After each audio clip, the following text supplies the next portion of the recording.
বউ আজকে রুক্ত ভাত আমি রান্ধি, তুমি রান্ধন নাকবো না, তোমরা একটু যে পারা বেরিয়ে হোগা। মা, এটা আপনি কেমন কথা কন? আপনার রান্নার দিয়ে আমরা পাড়া বেড়াইবার যাম, মাইসে দেখলে কি কব?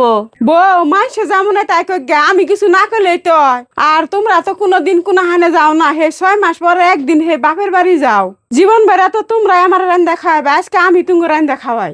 ও বৌমা, আন্নে যদি এত করে কইতা শুন, তাহলে পিঙ্কি ন যায় চাষি করতে কোন একটু ভাড়া বেড়ে হিগে। ও তেলে বুঝি নন। যাও তাহলে ফট করে আবার আয়ো। দেখে রান দিন। ও বনি মাইসে জানি কেমন পোলার ভোগ হের আঠুন নিতে রাহে, আসলে পোলার ভোগ আঠুন নিতে রাহন লাগে না, একটু একটু ঘুরবার দেন লাগে, তেস না মনটা ফেরেস থাকে। পিঙ্কি, আমরা দুই যায় তাও মনের মতন একটা হরি পাইছি। মানুষের হরিরা দেখি পোলার বগনগে কি দুরু দুরু সেই করে। আর আঙ্গ মা দেহ কত ভালো, নিজে রানবার বইয়া আঙ্গ পাড়া বেড়াইয়া এবার কইতাছে। হ বুঝি, এইরকম হাসুরি যদি প্রত্যেক ঘরে ঘরে হয়, হরি পোলার বউর মধ্যে আর নারাই খেয়ে বাঁচবো না। হ, তুমি ঠিকই কইছো।